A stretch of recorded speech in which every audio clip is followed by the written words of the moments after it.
There you go. Look, he's a fascinating character who has done amazing things. I'd love to get him on the show. Maybe you can hook that up for me, David. He's in Jalalabad. I know, he travels the world doing his thing. He's amazing. If people want to look...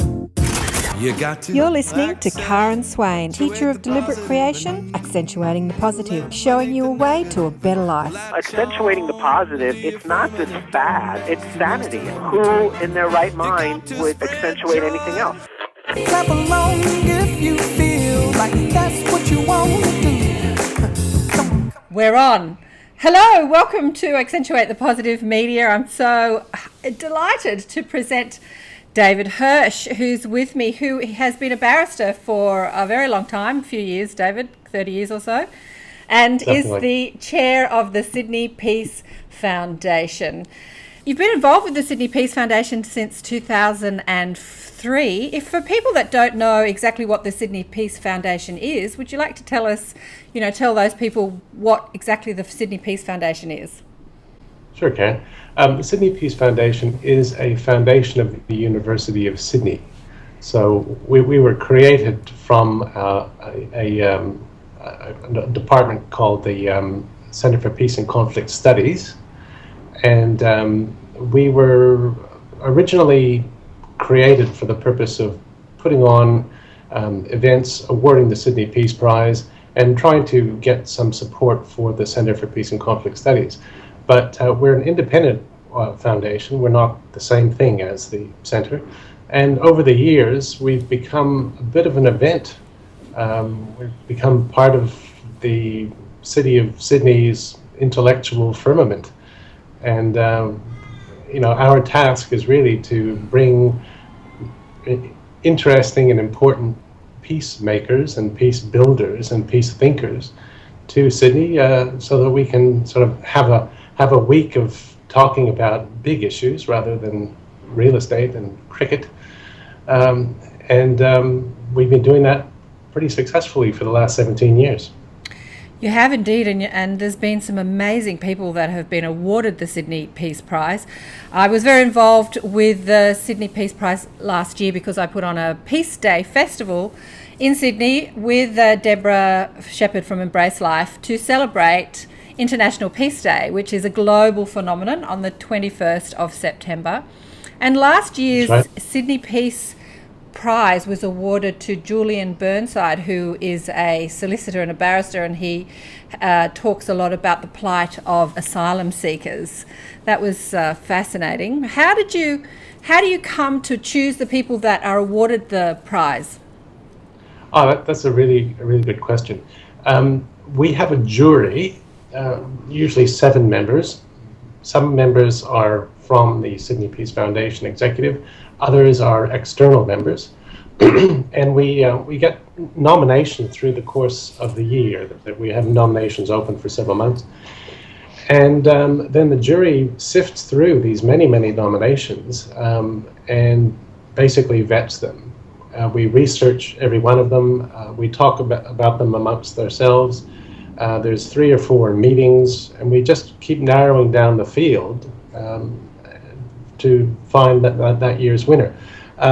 What we're looking for, though, is that we do have certain criteria. It's not sufficient to just be a good person. There are 3 things that we look for, and our guiding principles are somebody who's made a significant commitment to peace with justice, respect for human rights, and also the language and practice of nonviolence. So those are the 3 criteria that we judge all of our nominations against, and then they work themselves through the system. And inevitably, you will come up with a handful of people each year who are of particular relevance at that moment. And not surprisingly, last year, Julian Burnside was really very much the man of the moment. Although he was actually, the decision was made, a year before he was given the award. He was given the award in November. The decision was made a year before. But I think the jury took the view that the issue of asylum seekers and our deplorable conduct towards them was not going to get any better through the course of the year. And we weren't disappointed from that point of view. Julian was extremely relevant. and he delivered a very compelling City of Sydney Peace Prize lecture, which has been recorded, as you probably know, and talked about a lot.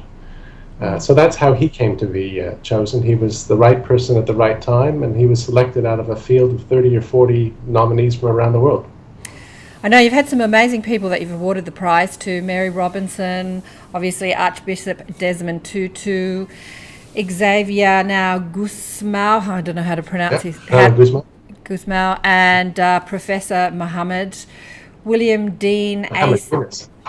Well, it's interesting that you mentioned Muhammad Yunus. Muhammad Yunus was the first Sydney Peace Prize winner back in 1998. He set up a bank that was geared to making loans to the ultra poor. It was just a way of bringing people out of poverty. And that was in 1998. 10 years later, he was awarded the Nobel Prize. Yeah. So we like to think we found him first. We found them first. So how do you think the impact of, I'm going to come back to who you've nominated this, or who's getting the prize this year. He's an artist who has been exploring injustice for over 45 years, and he's a humanitarian artist. George Gittos, how do you say his last name? Yeah. Gittos? Gittos. But how do you think that it impacts the world or peace on our planet, awarding people this prize? What's the impact, do you think? Oh, look, that's an interesting question, because it's difficult to make it measurable. We're living in a world where everybody wants to say, prove to me that this, caused that much economic difference. Economic difference. But that seems to be the benchmark of difference, something that is somehow measurable. We take the view that the Sydney Peace Prize is designed to get people inspired, to motivate people, to say, my goodness, look, there's some remarkable people out there who have worked against the odds for principle, and they have done remarkable things.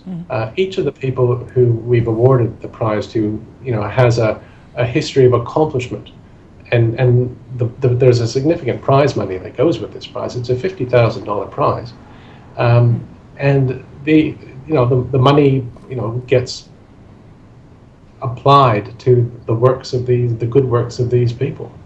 Yeah. So there's the impact that way, but Absolutely. really, I take the view, and I think that the Peace Foundation has always taken the view, that people need to be inspired, and you never know where it's going to go. Hallelujah to that. Absolutely. Yeah. You put good people up there, and you never know where it's going to go. George Gittos is interesting for about 10,000 reasons, but not least of which is that he is very appealing to younger people. Yeah. He mentioned something to me a while ago. He said, David, do you realize that of the 7,000 or so HSC art students in New South Wales, about 3,000 of them write about me? Wow. I said, that's interesting. Well, I mentioned to my now 20-year-old daughter that George Gittos had won the Sydney Peace Prize, and she said, I wrote about him when I did my HSC art. There you go. Look, he's a fascinating character who has done amazing things. I'd love to get him on the show. Maybe you can hook that up for me, David. He's in Jalalabad. I know, he travels the world doing his thing. He's amazing. If people want to look him up and see the sort of things that he's doing, he is amazing. But getting back to inspiration, that's what I'm all about with this show. It's like putting conversations out there and having this on radio and putting on events to inspire people to act, because when we act through inspiration and not motivation, amazing things happen. When you're impulsed, you hear someone speak, or you see something and you go, I want to do that, or I want to make a difference, and then action comes from that. That's how we transform our world. So it's very important. Well, I like to think that we've done that, and I can't tell you how many people have been motivated in what ways. But for example, A few years ago, Cynthia Mong, who was a Burmese doctor, was awarded the Sydney Peace Prize. And she's not a particularly well-known person, but she has devoted herself to running this clinic on the Thai-Burmese border. And we were really appealing to young medical students, people who would like to get involved with her group, with Médecins Sans Frontières and things like that. And I think it worked. There certainly have been a number of people who have then made inquiries of how they can work with her, in the developing countries. So yeah, you need people like that, and it's planting a seed, isn't it? Oh, look, absolutely. But tell me, David, how did you get involved in this? So you're working away as a barrister. What happened to make you say, I want to do something? Oh, well, that's, as everything, Karen, there's a story behind that too. But I think probably to maintain my mental health in the world of the law, because I've been in the law since 1984. I've been at it for a while. Yeah. I used to do yoga regularly. You used to? You're not doing it anymore? I have to confess, I've not been as rigorous in my practice as I once was. Okay. But I did, for many years, attend a group in Sydney called Yoga in Daily Life. And I would go to classes usually once or twice a week. And Yoga in Daily Life was involved in some peace conference at Darling Harbour in Sydney. And I attended the peace conference just to see what that was about. And one thing led to another, and I met KAren Swain. Now, KAren Swain was at that time, for those people who don't know, KAren Swain's husband was the Premier of New South Wales, Nick Greiner. And she was involved in many pursuits and happened to have been the chair of the Sydney Peace Foundation at that time. And I met her at this conference, and one thing led to another, and she asked if I would join. So I became a member of the Executive Council since 2003, and it's something that sort of percolates.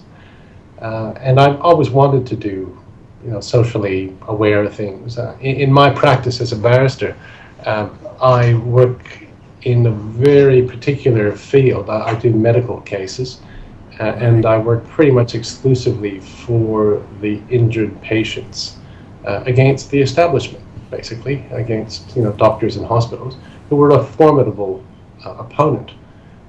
So I'm not uncomfortable with the idea of working for what you might call the little people, against established forces.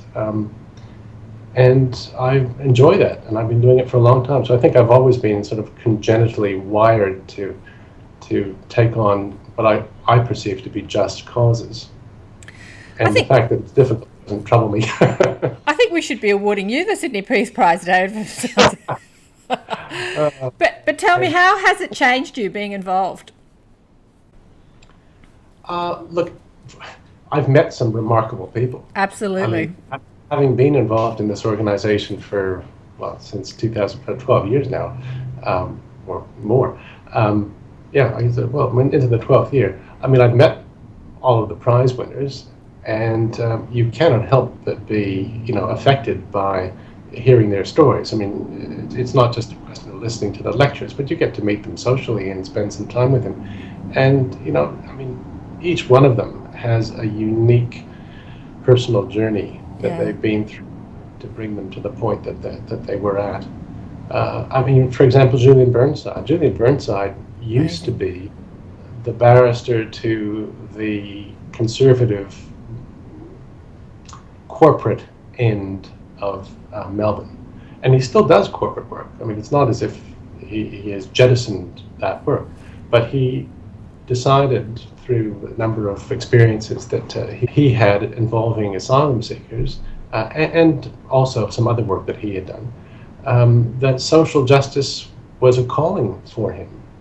And after years and years of basically working for the establishment, he found himself on the other side and worked and adopted that as very much part of his his persona, and it was very gratifying for him. So that changed him. Do you keep in contact with him?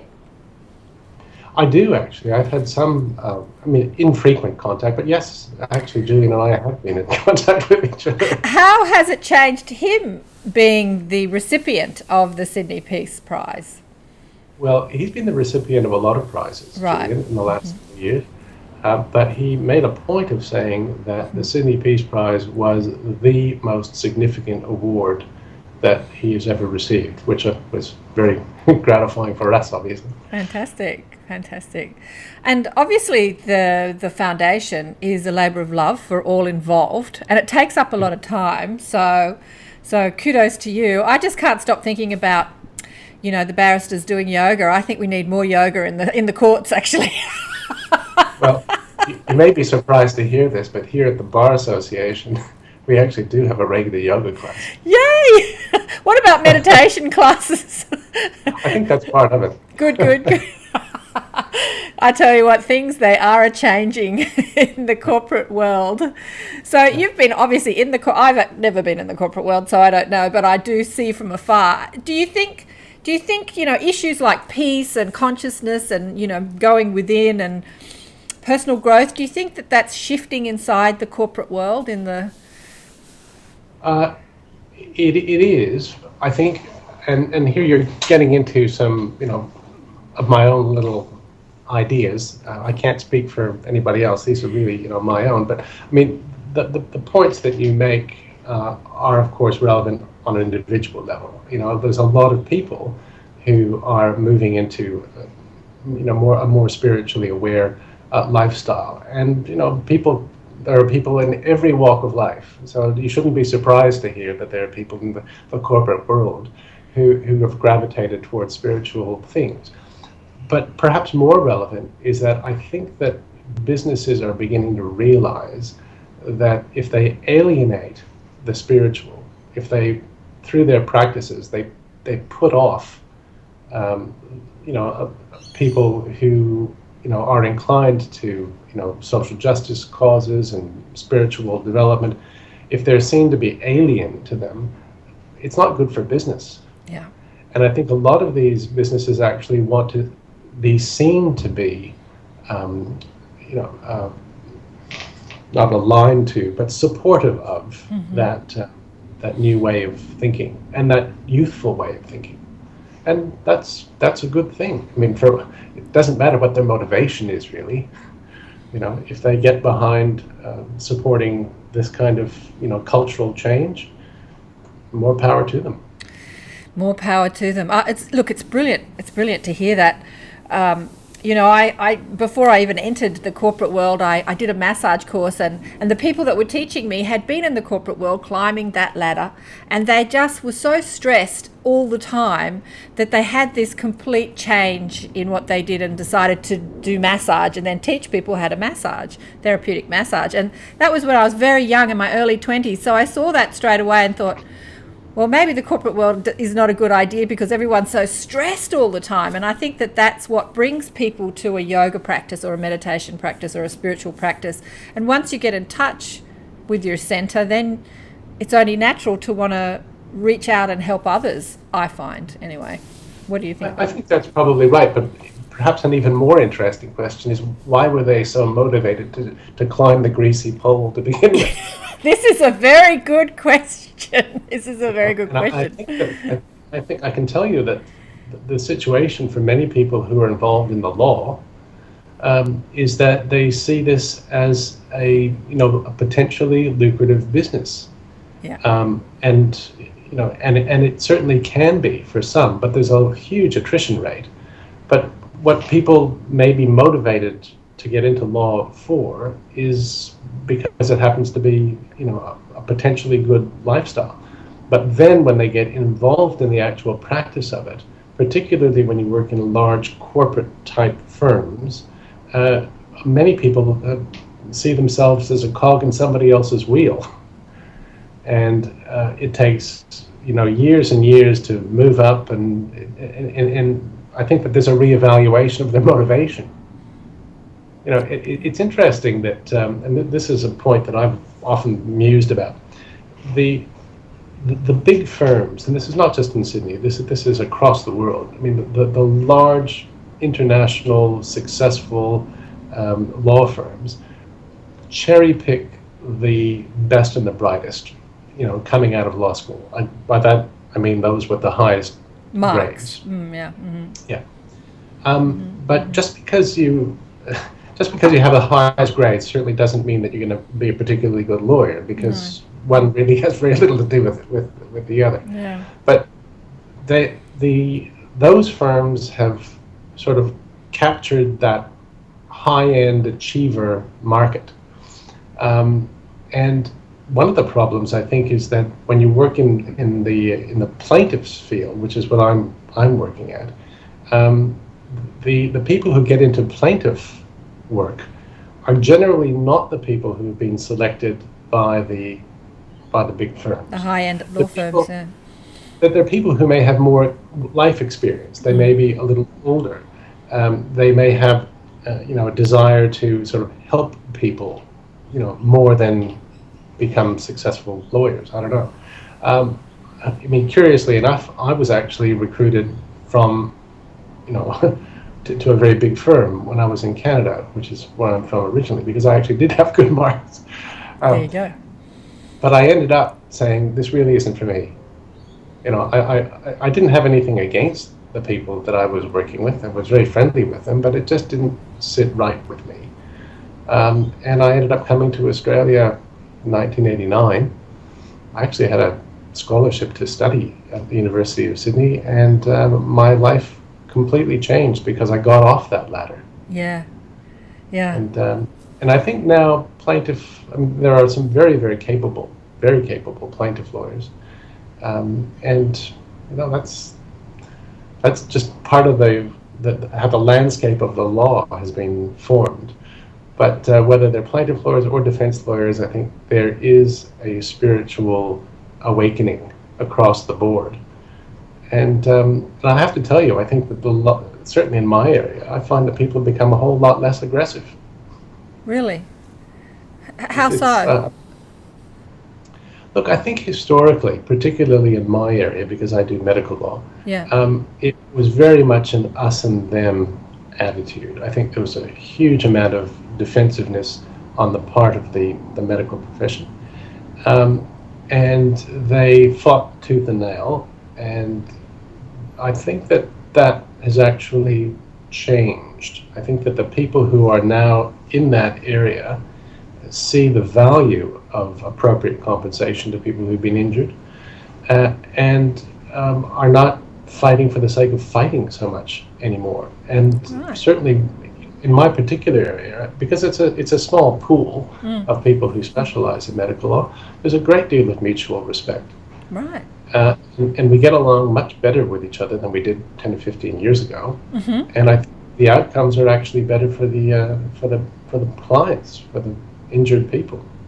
Well, it's great to hear this perspective, because this perspective that we get about most things comes through our free-to-air media, and they're not always presenting perspectives like this. They're always presenting the them and us attitude, and the big man versus the little man, and how unfair everything all is, and you've got to fight for your rights. So it's wonderful to hear this perspective, that there's a lot more allowing, both from big business and plaintiffs, happening in our world. I mean, I can't speak for, or I suppose you can't speak for places like the US or other countries, but in Australia, maybe Australia's leading the way. Well, I do think that there is a shift, certainly in the area that I've seen. Yeah. Yeah, I think that's true. Wonderful. So let's talk about the Peace Prize itself. So this year you've awarded it to this artist who is George Gittos, who is an activist. He uses his art to create, I suppose it's more about creating awareness, because a lot of his art is quite kind of violent, I suppose. Tell us more about him and what he's doing in the world. Okay, well look, George has been in the art scene since the 1960s. And he's had a number of different, interests and incarnations. I mean, he's starting with puppetry. He's been doing films, painting, and he's had a very, very broad, reach. He had an early interest in Islamic art, and when he was a student, here in Sydney, and ended up studying fine arts at the University of Sydney for a while, and then in New York, and then his career basically took off. But he's probably best known for the fact that he's been involved in the conflict zones of the world, and he has, he has, I can't say reported on, but created art from some of the most difficult and dangerous, places in the world. And you're right, it is confronting. But it's interesting. When I was learning more about him, I discovered that there was a particular war artist, a German war artist from the First World War, a fellow named Otto Dix. And Dix was not doing the kind of war art that people like to see, namely heroic flag waving, attacking the other troops, kind of breast beating, that kind of war glorification. This fellow was actually sketching the absolute horrors of the First World War, and he did confronting work. And he was not very well liked by the establishment at the time. But Otto Dix became, it seems, the leader of the German pacifist movement. And his art, which really depicted the brutality of war, was embraced by peacemakers. Yeah. This idea that, peace, art to be peaceful has to be somehow bucolic and full of butterflies. It's just not so. I mean, if you really want to shake people up, why don't you force them to look at the brutality of humanity?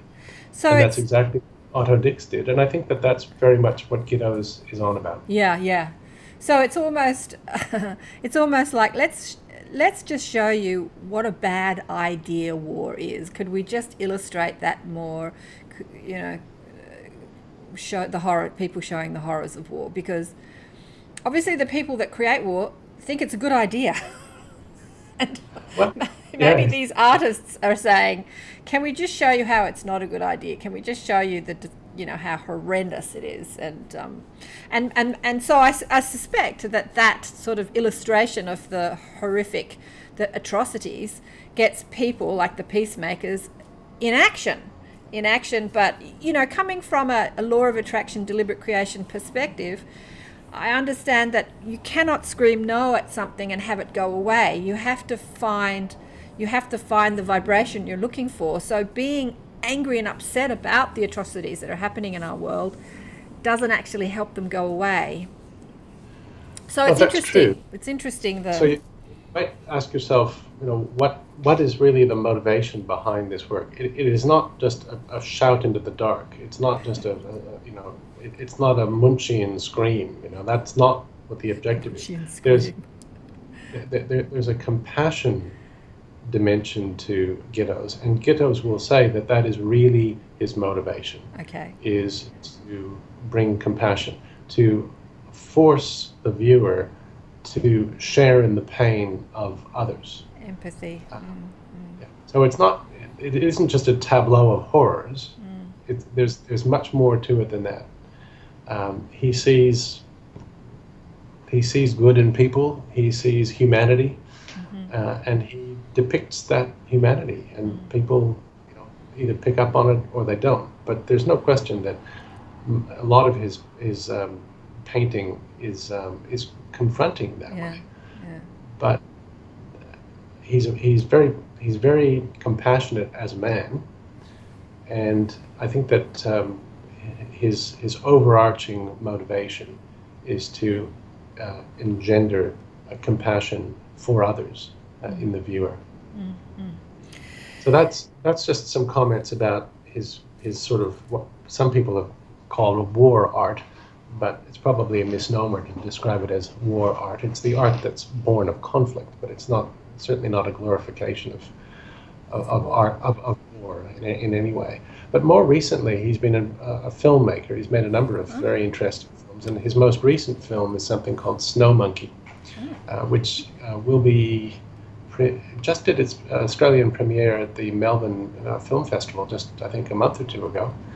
And it will be shown with a couple of other Gittos films by the Museum of Contemporary Art starting in November. There's going to be a showing, I think it's going for a few weeks, under the heading, What the World Needs Now. Fantastic. What the world needs now. Well, look, that's a question that I wanted to ask you. I might come back to that because I just want to ask about how the Peace Prize is awarded and what goes on. Or maybe we'll come back to that question. Because you've met so many amazing people, as you said before, being involved in this organisation. What is your sense of where we're going as a human race and war? You know, because the free-to-air media likes to show you how much war is happening, and then everyone gets up in arms and says, "Oh, we're in such a terrible state. You know, the world is such a terrible place." But is there less war on the planet now than there used to be? Are we becoming more peaceful? Yeah. You know, there's I don't know if you know, or you would know, because somebody from the Global Peace Index actually spoke at your conference. Yeah. The Global Peace Index is a very interesting initiative. Again, a Sydney businessman named Steve Killalay came up with this idea of actually ranking the world from the point of view of peacefulness. Mm-hmm. And we're not talking about just general happiness. I mean, the amount of money that is spent on war, on security, on policing, on prisons, and things like that. And the point that he's making is that actually peace is economically better. Yeah. Hallelujah. So if you're a bean counter, I mean, of course, in the short term, there are going to be some people who will be profiteering enormously from conflict and from war. I mean, think of Halliburton in the United States.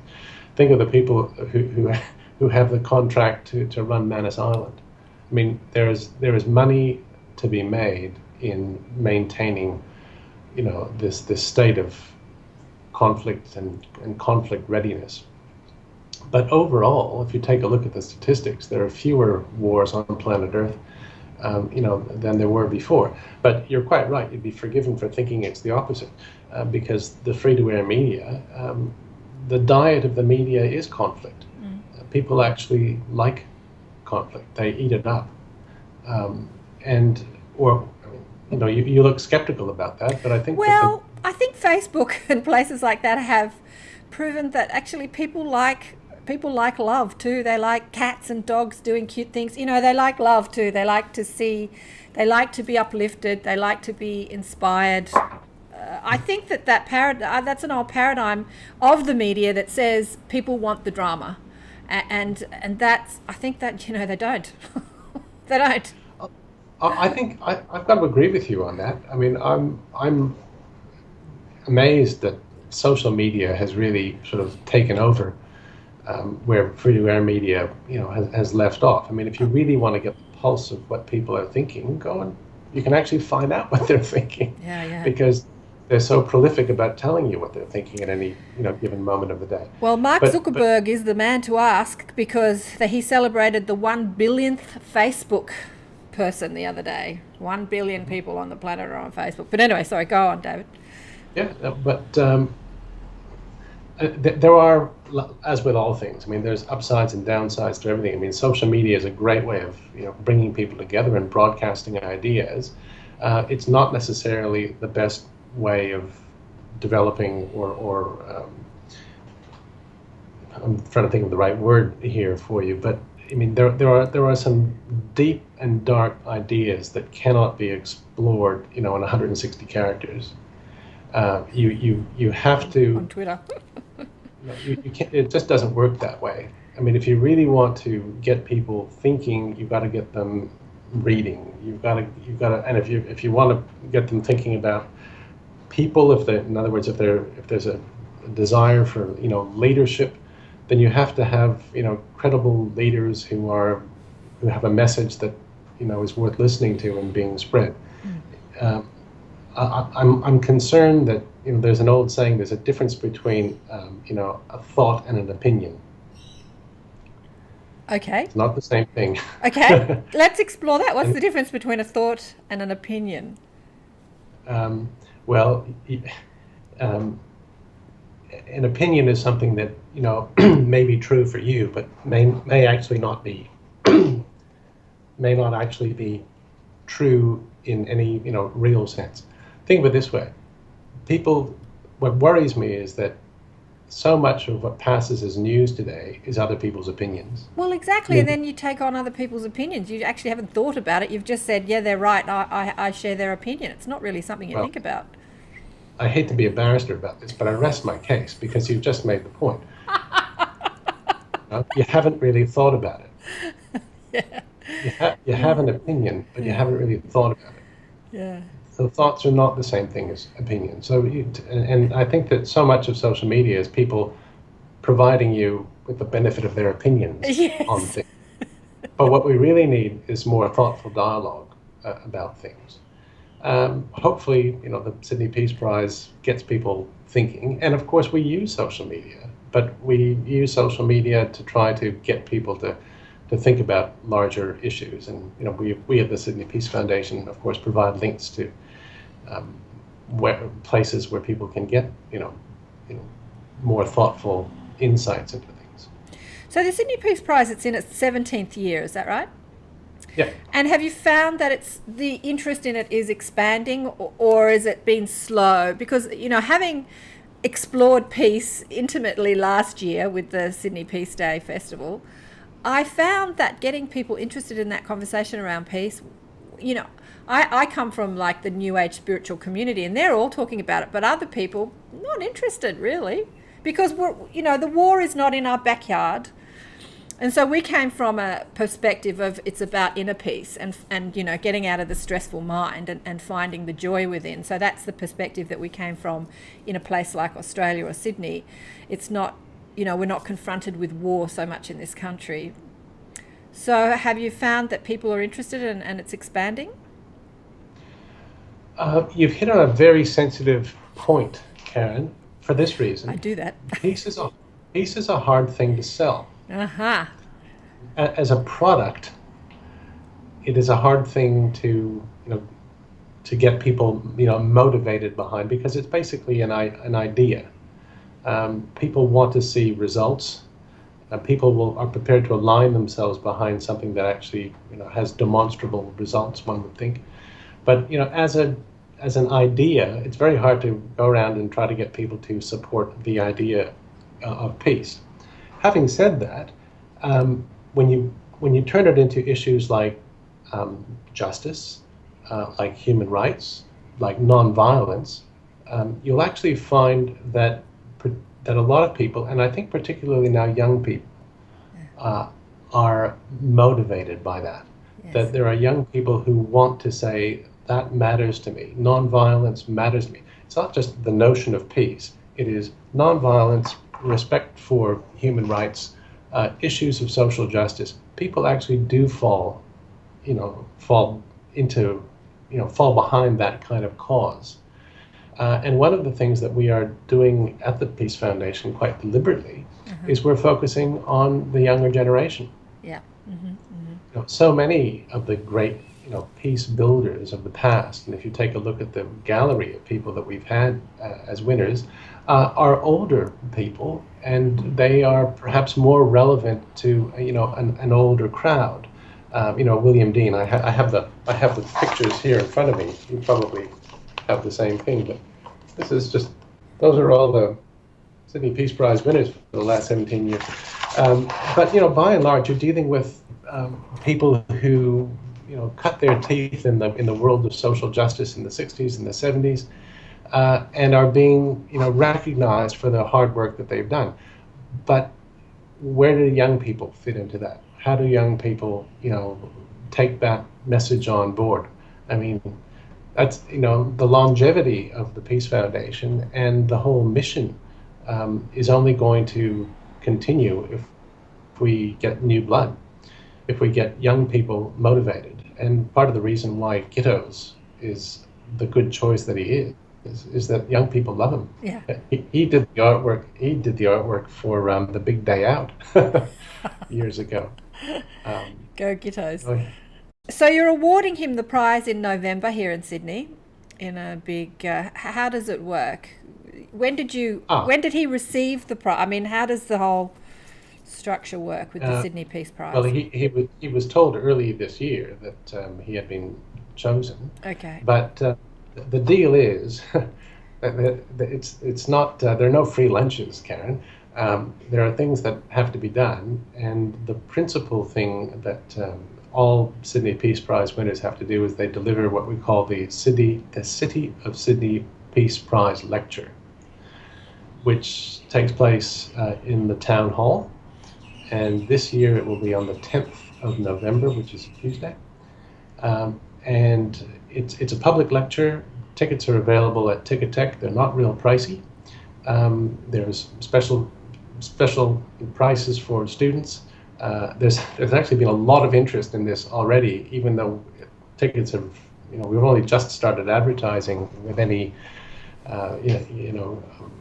with any enthusiasm. I mean, the tickets have been available for a while, but we're stepping up the advertising campaign as of now. But there's already a great deal of interest in him. But yes, so the award winner has to deliver the City of Sydney Peace Prize lecture. There's entertainment, there's speeches, the Lord Mayor is there. It will be, and the prize is actually awarded to the winner on the night.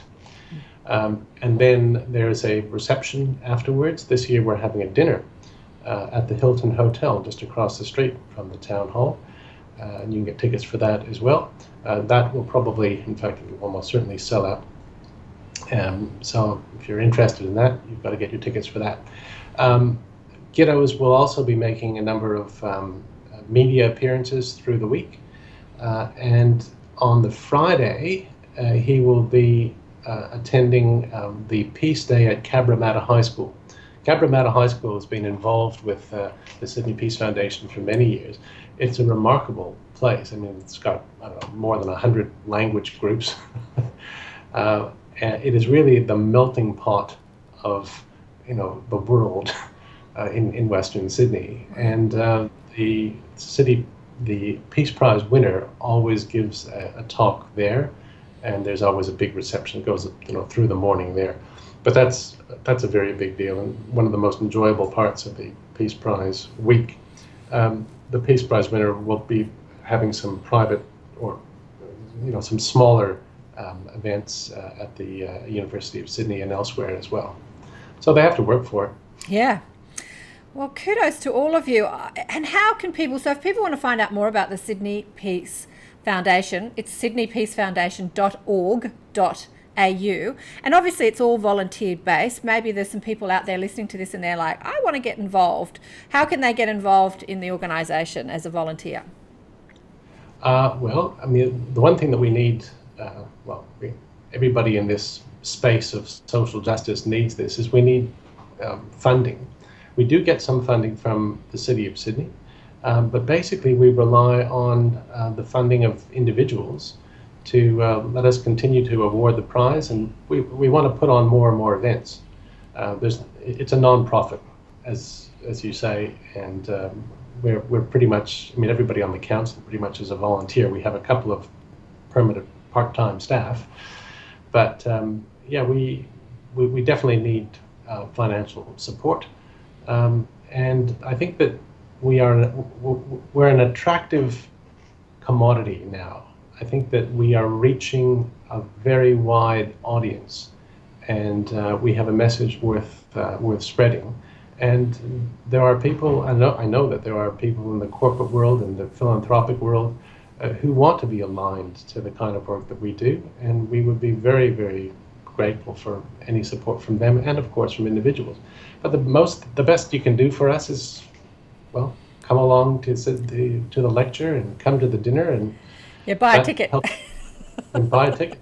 Well, I mean, this is a global audience that's watching this, so not everyone is in Sydney. Actually, on the YouTube channel, mostly they're in the States, the people that watch the YouTube channel, but on radio, more of a Sydney audience. Yeah, buy a ticket. Because, I mean, the Sydney Peace Prize is a global award. It's not just an Australian thing. It is a global award, a prestigious global award, and people from all over the globe are happy to receive it and to be a part of it. And then beautiful thing. we any support would be gratefully received from anywhere anywhere in the world. Noam Chomsky was our American winner a few years ago. I'm just looking at the gallery of people who've won the prize, and most of them are international. Are not Australian, yeah. And Gittos, is Gittos Australian? George Gittos? Gittos, yes, he is. He's Australian. Yes. Very good. In fact, he grew up in Rockdale. Oh, did he? No, he's very much Australian, but he is a citizen of planet Earth. Yeah, completely. He's just lived in so many places and has, I mean, I think quite remarkably, is welcomed in so many places. He has a remarkable ability to actually be friends with people on all sides of politics, because he has a different kind of message. He doesn't have an us and them mentality. He has an all of us mentality. Don't you love it? Hallelujah to that. I do too. David Hirsch, thank you so much for talking with us on Accentuate the Positive Media. And hopefully you'll throw a few tickets away for our subscribers to the station, to the Peace Prize. Put you on the spot there. And so if you're subscribed to ATP Media, you can be a recipient of that if you're in Sydney. And if you're not, they're not expensive, the tickets, so go and buy one and be a part of the Peace Prize in November, on the 10th of November at the Town Hall. So what's the Peace Foundation doing for International Peace Day? Well, we don't have a particular plan. We're going to be we're going to be attending a number of events, but like as guests and participants. But there isn't something that we've actually put on, and there's a reason for that, and that is because we've taken the view that our mission is really to put on the best possible Sydney Peace Prize event. So we can't be putting on subsidiary events, but we do have people who attend other events. Yeah, for sure. And can I just mention that for your listeners in the local zone, that these tickets are all available at Ticketek. Ticketek, okay, great. So that's just get on to Ticketek and you can get your tickets there, and we look forward to seeing you on the 10th of November. David Hirsch, thank you so much for talking with us. Pleasure. Thank you so much, Karen. Keep up the great work. And you too. David Hirsch from the Sydney Peace Foundation. Fascinating man. So remember, if you want to be a part of, if you're in Sydney and you want to be a part of the Sydney Peace Prize, which is on the 10th of November, you can get your tickets at Ticketek or go to sydneypeacefoundation.org.au. And if you want to be a recipient of some of the things that we have on Accentuate the Positive Media, you can become a subscriber. And we send out, because all the people that I interview, they give me tickets and books and CDs and music and all sorts of fabulous things. So if you'd like to be a recipient of some of those, go to karenswain.com/support ATP Media or radio. You'll see it there on the menu bar. And sign up. It's only a special $100 for the year or $15 a month. And if you do buy $100 for the year, you get a free mini reading with me, half an hour session on Skype with me. Thanks again for joining us. Remember to like us on Facebook, Accentuate the Positive Radio with Karen Swain, or Blissful Beings, Reminders from Home. Bye for now.